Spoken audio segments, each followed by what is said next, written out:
Stone, a mãe das pedras. Durante o sexto dia, Nott, abatido, se pôs a vagar pelo bosque encantado. Ele não acreditava que fosse encontrar um único trevo, mas também não queria voltar sozinho ao castelo real. Se ia fazer um papel ridículo, preferia compartilhá-lo com Cid.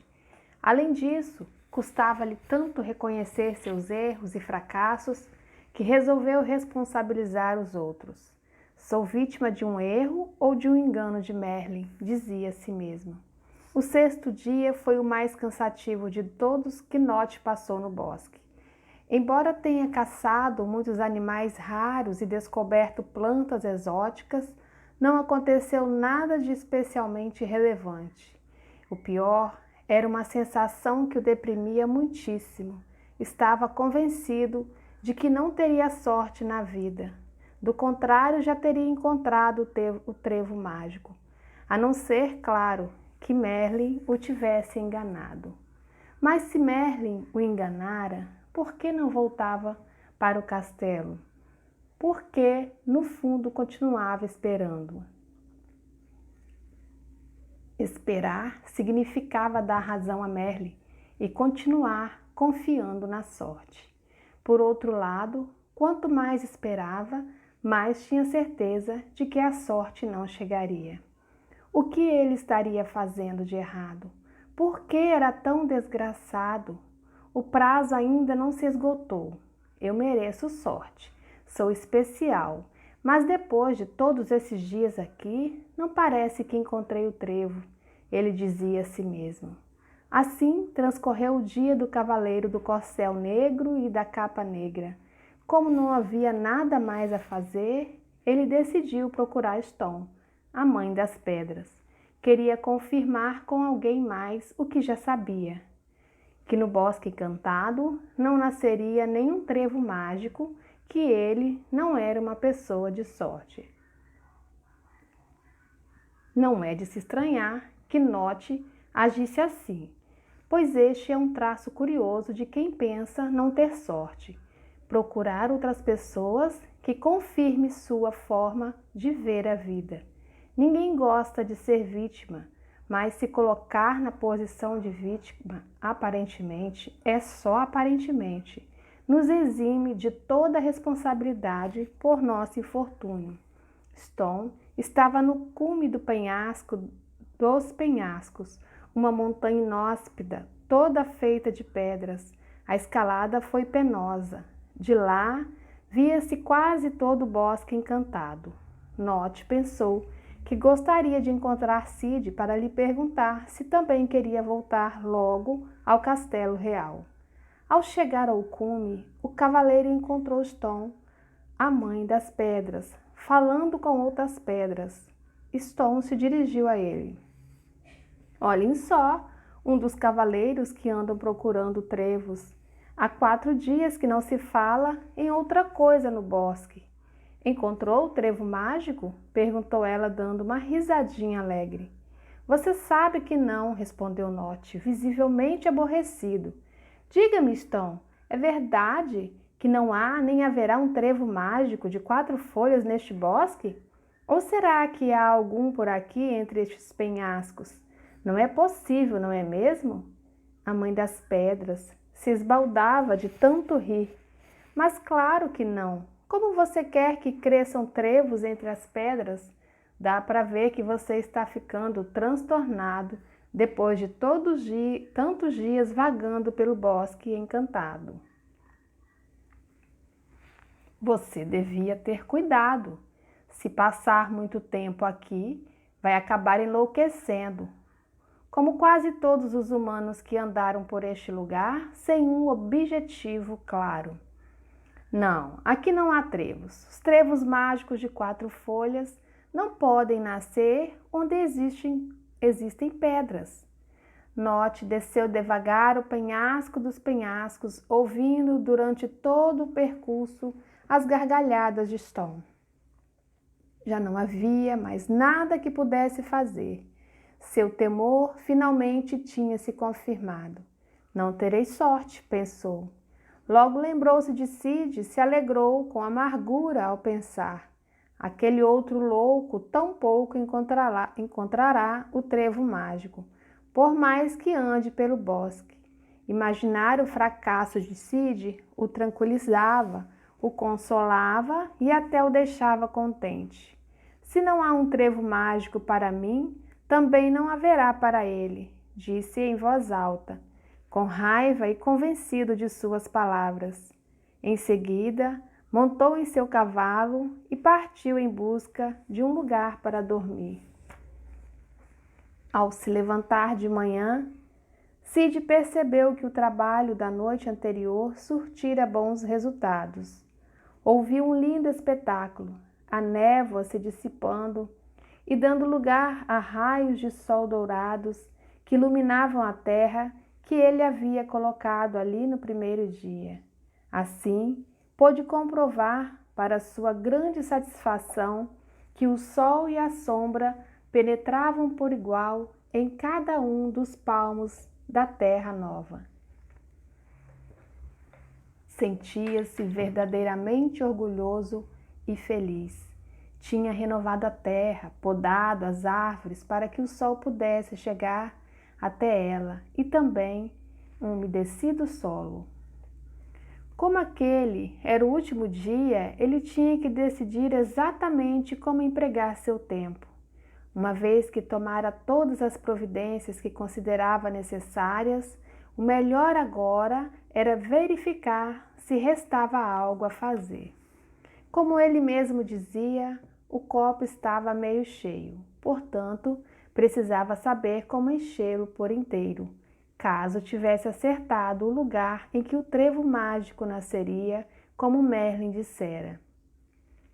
Como havia pensado na noite anterior, devia descobrir se naquele momento ainda faltava fazer alguma coisa que fosse aparentemente desnecessário, mas imprescindível. Terra, água, sol, que mais poderia faltar? Assim, ele passou o 6º dia perguntando a todos os seres que encontrava pelo bosque o que podia estar faltando para a terra, além do sol, da sombra e da água, para que um trevo de 4 folhas nascesse ali. Mas ninguém soube lhe dizer o que faltava. Já era meio-dia e não lhe vinha à mente a quem mais perguntar. Cid ansiava por inspiração e perspectiva. Assim lhe ocorreu ir ao ponto mais alto do bosque para ver de lá se havia algo que lhe chamasse a atenção. A perspectiva, a distância e a visão do horizonte sempre dão ideias úteis e inesperadas, pensou. Todos os cavaleiros sabiam que o local mais elevado do bosque era o penhasco dos penhascos. Contudo, ao se aproximar, Cid reparou que o lugar era altíssimo e restava somente meio-dia para que terminasse o prazo dado por Merlin. Faria sentido escalar o rochedo? Ainda que tivesse uma inspiração, não lhe restaria muito tempo para fazer alguma coisa. Mesmo assim, decidiu subir. Por quê? Simplesmente porque pensou no que já tinha feito e no quanto havia investido de trabalho e dedicação. Partindo do que já conseguira, talvez fosse aconselhável empenhar-se até o fim para saber se ainda faltava algo a fazer. Em sua escalada, Cid começou a sentir a suave brisa que soprava à medida que se afastava do nível do chão.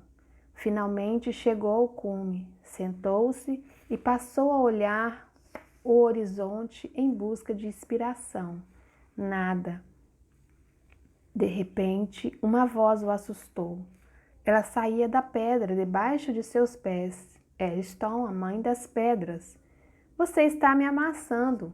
Cid deu um salto tão grande que quase rolou o penhasco abaixo. Uma pedra que fala? Era só o que me faltava encontrar. Não sou uma pedra que fala, sou Stone, a mãe das pedras, afirmou, visivelmente aborrecida. Suponho que você seja o outro cavaleiro que anda procurando o trevo mágico. Você realmente é mãe das pedras? Então não entende muito de trevos, não é? Evidentemente que não entendo de trevos, mas de uma coisa eu sei, respondeu ela. Já disse o mesmo ao outro cavaleiro vestido de negro. Trevos de 4 folhas não podem crescer onde há pedras. Você disse de 4 folhas? Replicou Cid. Sim, de 4 folhas. E os de 3 folhas? Ele tornou a perguntar.